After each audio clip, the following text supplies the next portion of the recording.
podcast kita hari ini, Bincang Ramadan.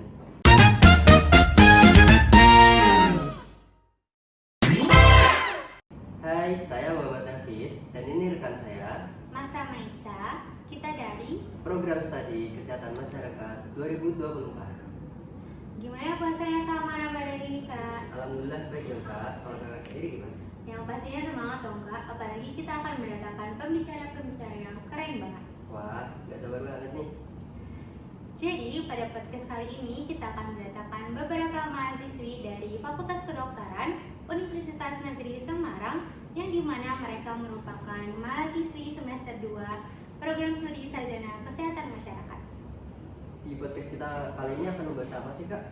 Kali ini kita akan membahas tentang akidah yang merupakan fondasi utama dalam Islam dan iman kepada Nabi dan Rasul sebagai bagian dari ruang lingkup akidah. Oke, setelah itu kita juga akan membahas tentang istihad. Nah, kita akan melihat perspektif mereka sebagai mahasiswi kesehatan tentang akidah dan istihad. Oke, sebelumnya kita perkenalan dulu nih dengan kakak-kakak pembicara kita hari ini. Bisa dimulai dari kakak yang paling dekat sama aku nih. Halo, perkenalkan, aku Diva Yosari Dewi. Aku Andini Masayulandari. Aku Maria Zina Asari. Dan aku Zara Widya Aristi Putri. Oke, udah kenalan nih kita sama pembicara yang keren-keren ini. Gimana nih kabar kakak-kakak hari ini? Sehat? Alhamdulillah sehat, Kak. Pada puasa nggak nih, Kak?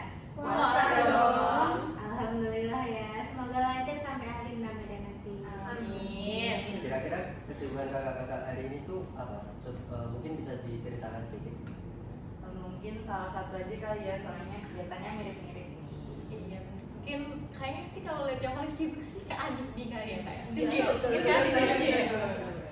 Oke, kalau kesibukan untuk hari ini atau beberapa hari yang lalu sih pastinya kita kan kuliah juga ya, jadi kita harus ngejar matkul juga. Terus kesibukan kalau di luar kampus itu kebetulan nih kita aku tuh ikut organisasi, beberapa organisasi gitu sih. Sibuk banget ya Kak, ya Allah. Ikut organisasi apa nih Kak? Kebetulan sih aku ikut organisasi himpunan mahasiswa dan kebetulan sama Kak Zena juga Oh, nih. sama Kak Zena. Satu ini ya, satu organisasi ya. Iya, kita satu Betul. organisasi. Kalau boleh tahu nih, kakak-kakak ini departemennya apa tuh? Kalau kebetulan kita tuh beda departemen ya Dini ya. Kalau aku sendiri itu biro adrum gitu. Adrum. Oh iya. Kalau Adini, Kalau aku sendiri sih dari departemen kerohanian ya. Oh, Masya Allah. Sesuai banget ya sih Kak sama tema kita. pas tuh. Cocok banget berarti ahlinya. Masya Allah. Wah, pada sibuk sekali ya, Kak. Walaupun sedang puasa tetap menjalankan aktivitas sehari-harinya. Tapi nih Kak, sepertinya Sobat Bincang udah gak sabar nih buat dengerin kakak-kakak untuk berbincang-bincang seputar akidah dan istihad. Kira-kira dari kakak-kakak di sini ada yang tahu nggak sih apa itu akidah? Tapi kayaknya semua udah pada tahu sih Kak. Mungkin bisa dijawab oleh Kak Andi. Jadi secara bahasa akidah itu berasal dari kata aqada yang berarti mengikat. Jadi dalam Islam akidah itu adalah keyakinan yang kuat dari dalam diri seorang muslim untuk menjaga atau menjalankan ibadahnya sesuai dengan dasar keimanan agama Islam. Kemudian akidah itu menyangkut dalam aspek keimanan yaitu iman kepada Allah, iman kepada malaikat, iman kepada kitab, iman kepada nabi dan rasul, iman kepada hari akhir, dan iman kepada qada dan qadar. Kenapa sih akidah itu penting dalam kehidupan seorang muslim? Siapa nih Kak? Kakak aja deh. Oke deh. Jadi tadi kan pertanyaannya kenapa ya akidah itu bisa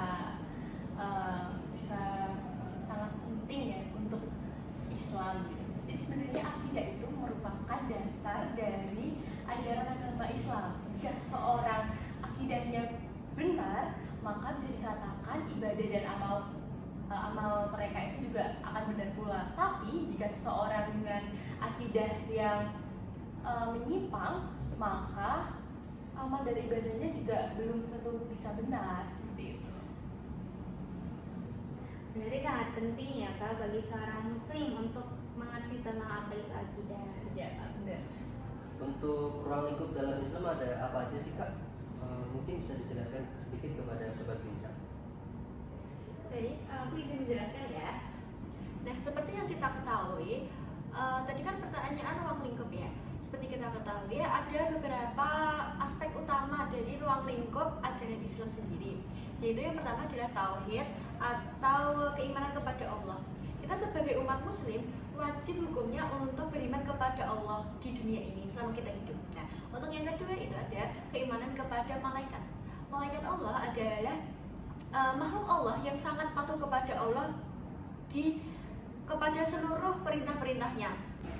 Nah, yang ketiga itu ada keimanan kepada kitab-kitab. Seperti yang kita ketahui, Allah menurunkan kitab-kitab untuk menjadi pedoman kita selama hidup di dunia. Yang keempat itu ada keimanan kepada Nabi dan Rasul. Nabi dan Rasul adalah makhluk utusan Allah yang diturunkan ke dunia ini sebagai pembimbing kita untuk menjadi pedoman kita juga. Nah, untuk yang selanjutnya ada keimanan kepada hari akhir. Hari akhir ini adalah bentuknya itu kita harus percaya bahwa di kehidupan selanjutnya kita tuh setelah meninggal ada kehidupan selanjutnya. Nah, yang terakhir itu ada keimanan kepada qada dan qadar. Kita juga harus percaya bahwa hal yang belum terjadi itu tuh sudah direncanakan oleh Allah. Tuh, gitu sih Kak. Apakah menjawab? Wah, sangat menjawab Kak. Terima kasih. Kalau hubungan ruang lingkup akidah dengan iman kepada Rasul dan Nabi itu bagaimana Kak? Oke, jadi iman kepada Nabi dan Rasul merupakan akidah yang penting karena merekalah penyampai wahyu Allah kepada manusia. Tanpa keimanan kepada Nabi dan Rasul, seseorang tidak bisa memahami ajaran Islam dengan benar. Adapun beberapa hal yang harus diyakini dalam iman kepada Nabi dan Rasul, yaitu yang pertama, meyakini bahwa semua Nabi dan Rasul adalah utusan Allah. Yang kedua, meyakini bahwa mereka menerima wahyu dari Allah untuk membimbing umat manusia. Kemudian yang ketiga, meyakini bahwa Nabi Muhammad SAW adalah Nabi terakhir dan membawa Islam sebagai agama yang sempurna. Yang keempat, mengikuti ajaran para Nabi dan Rasul yang sesuai dengan wahyu Allah.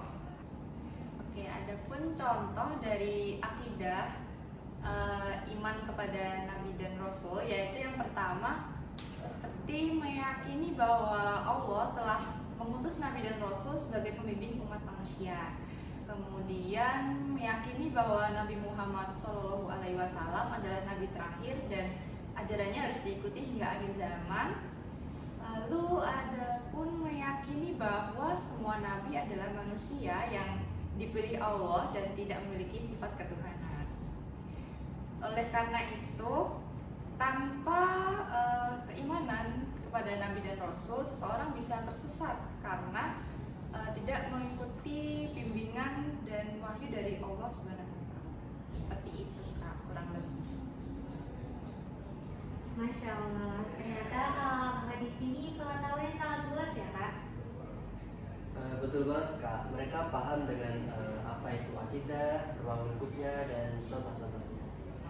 Selanjutnya kita akan membahas tentang istihad. Menurut kakak-kakak di sini, istihad dalam Islam itu apa sih? Oke, di sini aku izin menjawab ya Kak. Jadi istihad berasal dari kata jahada yang berarti bersungguh-sungguh. Dalam Islam, istihad adalah usaha seorang ulama dalam menggali hukum Islam untuk menggali permasalahan Islam yang belum tentu ada ketetapannya di dalam Al-Quran maupun hadis. Istihad sangat penting karena perkembangan zaman selalu mengikuti atau menghadirkan tantangan yang baru untuk kita semua. Contohnya bagaimana Islam memandang transaksi digital, bayi tabung, maupun kita menggunakan kecerdasan AI. Jadi dalam kehidupan sehari-hari itu istihad itu sangat penting karena dari semua itu kita harus mengkaji hal tersebut melalui istihad. Begitu Kak. Wah, begitu ya Kak. Kalau istihad itu dapat dilakukan oleh semua orang atau tidak ya Kak? Mungkin bisa aku yang jawab nih, nggak apa-apa Kak? Boleh Oke. dong. Jadi untuk istihad sendiri itu tidak bisa dilakukan oleh sembarang orang. Nah, yang bisa melakukannya itu adalah ulama yang memenuhi beberapa syarat. Di antaranya, yang pertama, harus paham akan Al-Quran dan hadis. Lalu yang kedua, memahami ilmu usul fiqh. Lalu yang ketiga, itu harus menguasai tentang perkembangan zaman. Lalu yang keempat, harus paham bahasa Arab dan tafsir. Seperti itu. Wah, berarti tidak semua dapat melakukan istihad ya Kak? Hanya para ulama yang memenuhi syarat-syarat tertentu. Kalau contoh hasil istihad dalam sejarah Islam itu ada apa aja ya? Nah, kalau tentang itu, beberapa hasil istihad yang terkenal dalam sejarah Islam adalah yang pertama itu kompilasi mushaf Al-Quran pada masa Khalifah Abu Bakar dan Utsman bin Affan. Yang selanjutnya ada pembentukan sistem hukum Islam oleh Imam Hanafi, Maliki, Syafi'i, dan Hanbali. Dan selanjutnya ada penetapan hukum zakat profesi yang tidak disebutkan secara eksplisit dalam Al-Quran, tetapi dianalogikan dengan zakat pertanian. Selanjutnya ada pembahasan hukum teknologi modern seperti hukum penggunaan mata uang kripto dalam Islam. Istihad membuat Islam tetap dinamis dan relevan dengan perkembangan zaman. Nah, itu Kak. Oh, seperti itu ya Kak contohnya. Masya Allah, tabarakallah, pembahasan kita hari ini sangat bermanfaat ya Kak. Ilmu pengetahuan kita jadi tambah banyak mengenai akidah dan istihad ini. Benar sekali Kak. Tapi sayang sekali podcast kita hari ini kita cukupkan sampai sini aja. Terima kasih kepada para pembicara kita yang sudah berkenan hadir untuk berbagi ilmu kepada Sobat Bincang. Semoga ilmu yang disampaikan dapat menjadi amal jariah. Amin. Sekian dari kami, mohon maaf jika ada kata yang kurang berkenan. Sampai jumpa di episode selanjutnya. Bincang Radio.